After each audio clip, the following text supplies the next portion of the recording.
Film की शुरुआत में हमें जैक को दिखाया जाता है जो एक ओल्ड एज होम में होता है। जैक कोई बूढ़ा आदमी नहीं होता है, लेकिन उसे डाउन सिंड्रोम नाम की बीमारी होती है। इस बीमारी की वजह से उसका बॉडी मास बहुत ज्यादा था, लेकिन उसका दिमाग पूरी तरह से विकसित नहीं हुआ था। वह डेली एक्टिविटीज करने में भी काफी स्लो था और वह बोलता भी बिल्कुल छोटे बच्चों की तरह था। उसे उस ओल्ड एज होम में इसलिए रखा गया था क्योंकि उसकी परवरिश करने के लिए उसका कोई परिवार नहीं था। जैक ओल्ड एज होम में साथ ही रहने वाली एक महिला के साथ मिलकर वहां से भागने का प्लान बनाता है, लेकिन वह कामयाब नहीं हो पाता है। वह पहले भी ऐसा कर चुका था, इसलिए एलिनोर जो वहां नर्स होती है उसका नाम फ्लाइट रिस्क में डाल देती है और उसे कार्ल के साथ शिफ्ट कर देती है। जैक एलिनोर से शिकायत करता है कि वह कोई बूढ़ा आदमी नहीं है, तो उसे इस नर्सिंग होम में क्यों रखा गया है। एलिनोर जो एक अच्छी इंसान होती है उसकी मदद करना चाहती थी, लेकिन चाहकर भी वह उसकी मदद नहीं कर सकती थी।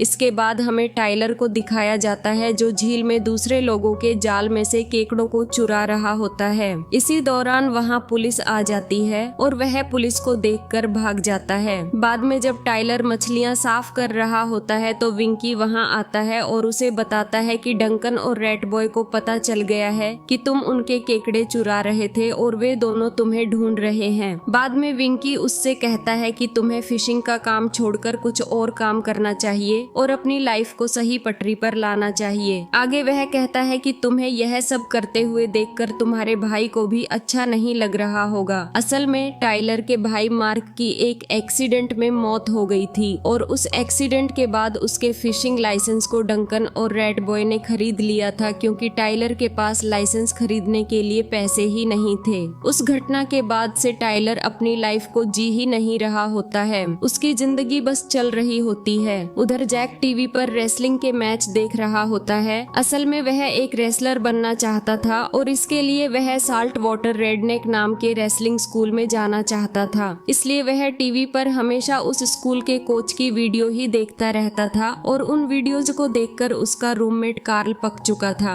रात को जब वार्डन उनके कमरे का दरवाजा बंद करके चला जाता है तो कार्ल दिमाग लगाकर खिड़की की सलाखों को टेढ़ा कर देता है और फिर जैक अपने शरीर पर साबुन लगाकर खिड़की से बाहर निकल जाता है। जाने से पहले जैक कार्ल से कहता है कि तुम बहुत ही अच्छे इंसान हो और तुम मेरी बर्थडे पार्टी में इनवाइटेड हो। इसके बाद वह बिना कपड़ों के ही वहां से भाग जाता है। जैक वहां से भागकर फिशिंग यार्ड में पहुंच जाता है। वहीं टाइलर जैसे ही वहां आता है तो डंकन और रैट बॉय उसे पीटने लगते हैं क्योंकि उसने उनके केकड़े चुरा लिए थे। वे दोनों उसे वहां फिशिंग न करने की धमकी देकर चले जाते हैं। जैक इस घटना को छुपकर देख रहा होता है। इसके बाद वह वहीं एक बोट में जाकर छिप जाता है। ओल्ड एज होम में एलिनोर के पूछने पर कार्ल उसे बताता है कि जब वह सो रहा था तो जैक खिड़की से निकलकर भाग गया और उसे कुछ पता ही नहीं चला। वहीं टाइलर डंकन और रैट बॉय के फिशिंग गियर में आग लगा देता है। जैसे ही उन्हें इस बात का पता चलता है वे दोनों टाइलर को मारने के लिए उसके पीछे भागने लगते हैं। टाइलर वहां से अपनी बोट लेकर भाग जाता है। वे दोनों भी बोट से उसका पीछा करने लगते हैं।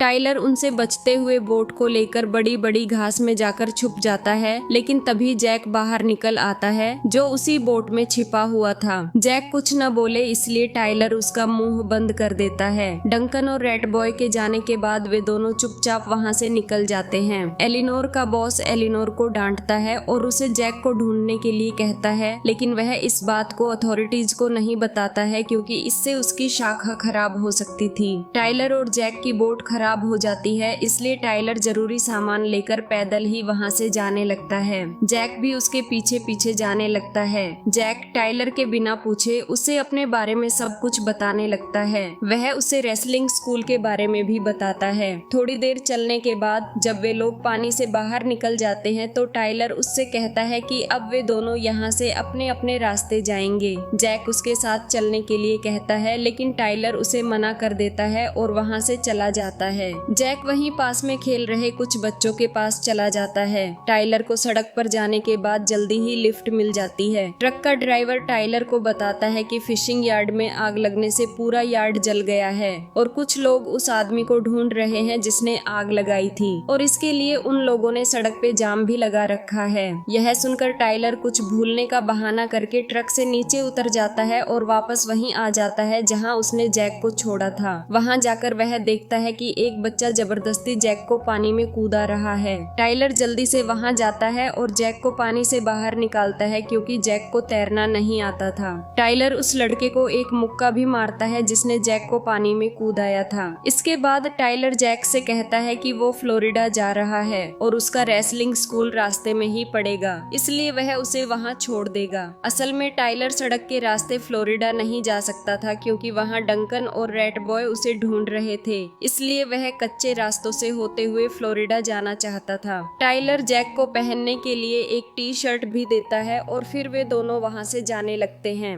वहीं एलिनोर जगह जगह जाकर जैक के बारे में पूछती रहती है। टाइलर और जैक जब पैदल पैदल आगे बढ़ रहे होते हैं तो जैक टाइलर से बहुत सारे सवाल पूछता है जिससे टाइलर इरिटेट होने लगता है और उसे चुप रहने के लिए कहता है। जैक कहता है कि उसे डाउन सिंड्रोम है। टाइलर बताता है कि उसे इस बात से कोई फर्क नहीं पड़ता है और वह उसे चुप रहने के लिए कहता है। थोड़ी देर बाद वे लोग सड़क के किनारे पहुंच जाते हैं। टाइलर जैक को वहीं छोड़कर कुछ सामान लेने के लिए गैस स्टेशन पर चला जाता है। टाइलर वहां से पीनट बटर और एक फिशिंग हुक खरीदता है क्योंकि ज्यादा सामान खरीदने के लिए उसके पास पैसे ही नहीं होते हैं। दुकान का मालिक उसकी हालत देखकर उसे पीने के लिए थोड़ी व्हिस्की दे देता है। तभी एलिनोर वहां आती है जिसे देखकर टाइलर उससे अपनी नजरें नहीं हटा पाता है। एलिनोर उन लोगों को जैक की फोटो दिखाकर उसके बारे में पूछती है। टाइलर उससे जैक के बारे में सब कुछ पूछ लेता है। इसके बाद वह एलिनोर से उसका मोबाइल नंबर मांगता है लेकिन वह उसे अपना नंबर नहीं देती है। फिर वह उसका नाम पूछता है तो एलिनोर उसे अपना नाम बताकर वहां से चली जाती है। वापस आने के बाद टाइलर जैक से कहता है कि उसे पता चल गया है कि वह भी एक आउटलॉ है जो लोगों से छिप रहा है। आगे वह कहता है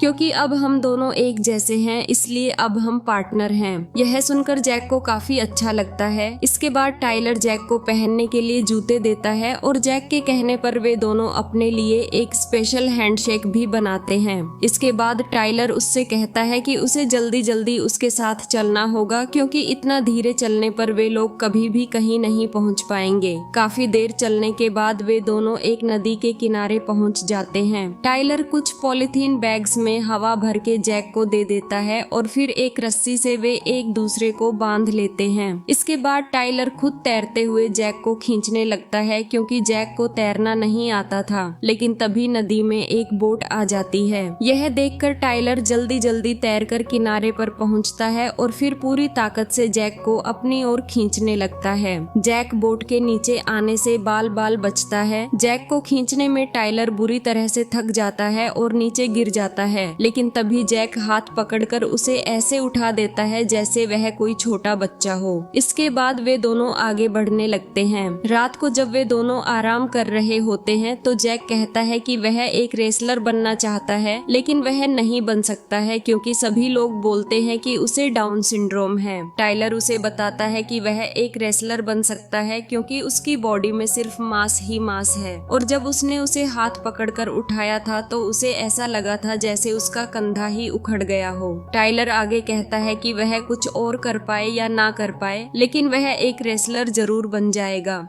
इसके बाद उन दोनों के बीच में बॉन्डिंग बनने लगती है। जैक के साथ रहते हुए टाइलर को भी अपने भाई मार्क के साथ बिताया हुआ समय याद आने लगता है। उसके भाई की मौत इसलिए हुई थी क्योंकि टाइलर गाड़ी चलाते वक्त सो गया था और तब से वह खुद को ही अपने भाई की मौत का जिम्मेदार मानने लगा था। अगले दिन सुबह जैक टाइलर से कहता है कि वह उसे रेसलर बनने के लिए ट्रेन करे। इसके बाद टाइलर जैक को अलग अलग तरीकों से ट्रेन करने लगता है और वे दोनों साथ में खूब मस्ती करते हैं। टाइलर जैक को गन चलाना भी सिखाता है। अब उन दोनों के बीच काफी गहरी दोस्ती और समझ बन चुकी होती है। फिर वे दोनों आगे बढ़ने लगते हैं। तभी उन्हें वहाँ एक बोट मिलती है। जैसे ही वे उस बोट को देखने लगते हैं एक अंधा आदमी उन पर गोली चला देता है जिससे वे दोनों डर जाते हैं, लेकिन असल में वह एक भला आदमी होता है और उन्हें अपने घर के अंदर ले जाता है। वह कहता है कि भले ही वह अंधा है लेकिन वह अपने मन की आंखों से पहचान सकता है कि कौन अच्छा आदमी है और कौन बुरा। इसके बाद वह वह उन लोगों को कुछ लकड़ियां और जरूरी सामान देता है, जिससे वे दोनों अपने लिए एक राफ्ट तैयार करते हैं। फिर वे उस आदमी को धन्यवाद कहकर अपनी राफ्ट से आगे बढ़ जाते हैं।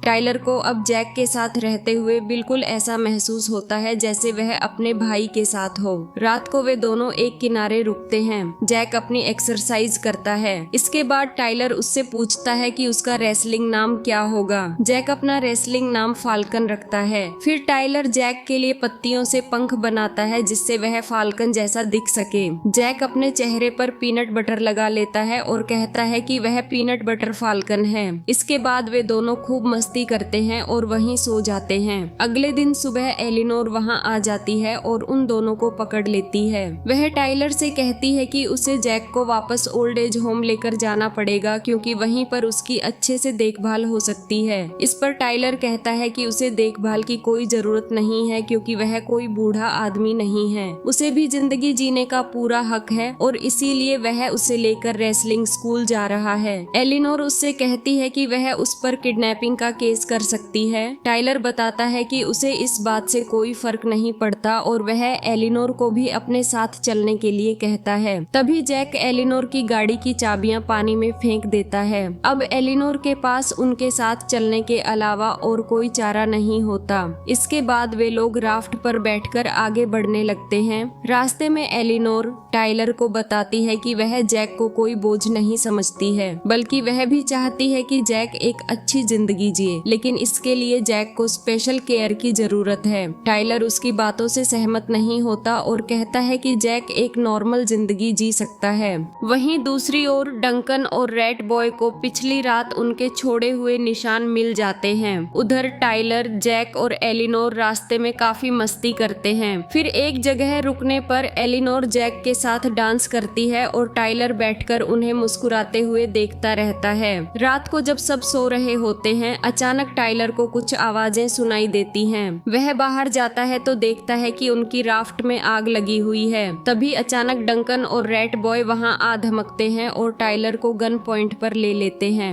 रैट बॉय टाइलर के हाथ में गोली मारने ही वाला होता है, लेकिन तभी जैक शॉटगन लेकर वहां पहुंच जाता है और टाइलर को बचा लेता है। डंकन और रैट बॉय उसे धमकी देते हैं कि वे बाद में हिसाब बराबर करेंगे और वहां से चले जाते हैं। अगले दिन वे लोग पैदल ही आगे बढ़ते हैं। रास्ते में वे ब्रेकफास्ट करने के लिए एक जगह रुकते हैं। वहां एलिनोर और टाइलर आपस में बातें करते हैं और अब दोनों एक दूसरे के प्रति आकर्षित होने लगते हैं। टाइलर को पता चलता है कि एलिनोर विधवा है। एलिनोर अपने बॉस को कॉल करके बताती है कि उसे जैक मिल गया है, लेकिन उसका बॉस कहता है कि अब जैक को ओल्ड एज होम में नहीं रखा जाएगा, बल्कि उसे ऐसी जगह भेजा जाएगा जहां अपराधियों को रखा जाता है। ये सुनकर एलिनोर का मन बदल जाता है। वह वेटर से रेसलिंग स्कूल के बारे में पूछती है और फिर वे तीनों वहां पहुंच जाते हैं। वहां उन्हें क्लिंट मिलता है, जो टाइलर को बताता है कि उसने रेसलिंग स्कूल 10 साल पहले ही बंद कर दिया था। टाइलर क्लिंट को जैक की पूरी कहानी सुनाता है और यह भी बताता है कि जैक के लिए वह एक हीरो है,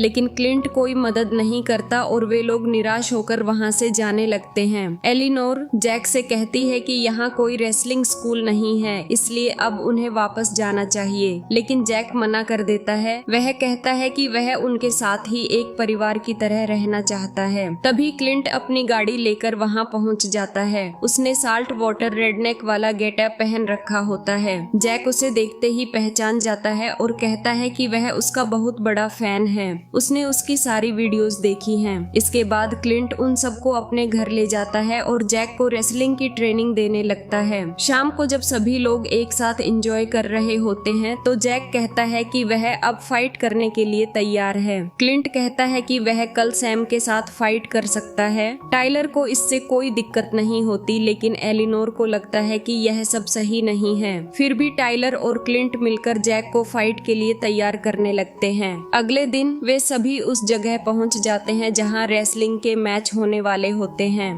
वहाँ पहले से चल रही फाइट को देखकर एलिनोर डर जाती है। क्लिंट रेफरी से सैम और जैक की फाइट की बात करता है। तभी वहाँ मौजूद एक आदमी रैट बॉय को फोन करके बता देता है कि टाइलर यहाँ पर आया हुआ है। इसके बाद क्लिंट और टाइलर जैक को मोटिवेट करते हैं और उसे फाइट के लिए तैयार करते हैं। एलिनोर टाइलर से कहती है कि वह जैक की फाइट को रोक दे, लेकिन टाइलर उसे झांसे में लेकर गाड़ी में लॉक कर देता है। इसके बाद जैक फाल्कन की तरह ड्रेसअप होकर रिंग में आता है और सभी लोग उसे चीयर करने लगते हैं। जब फाइट शुरू होती है तो सैम जैक को बुरी तरह से मारने लगता है। क्लिंट सैम से कहता है कि हमने एक डील की थी। असल में क्लिंट ने जैक का दिल रखने के लिए ये फाइट अरेंज की थी और उसने पहले ही सैम से बात कर ली थी कि वह जैक के साथ सिर्फ एक फ्रेंडली फाइट करेगा। लेकिन सैम जैक को पागल और बेवकूफ बोलते हुए उसे बुरी तरह से मारने लगता है। इसी बीच डंकन और रैट बॉय भी वहाँ आ जाते हैं। एलिनोर उन्हें देख लेती है और जल्दी से अपनी हथकड़ी खोलने लगती है। वहीं रिंग में सैम की बातों को सुनकर जैक को गुस्सा आ जाता है और वह सैम को पकड़कर हवा में उठा लेता है। यह देखकर लोगों को अपनी आंखों पर विश्वास नहीं होता। इसके बाद जैक सैम को रिंग से बाहर फेंक देता है।